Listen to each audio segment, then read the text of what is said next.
Voglio portare la completa solidarietà del Comitato. Il Comitato Abitanti è nato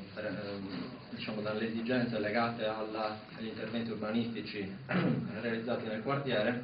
ma è ovviamente attento a tutte le problematiche del quartiere e ha visto da subito nell'associazione Don Chisciotte un soggetto particolarmente attento ai problemi sociali,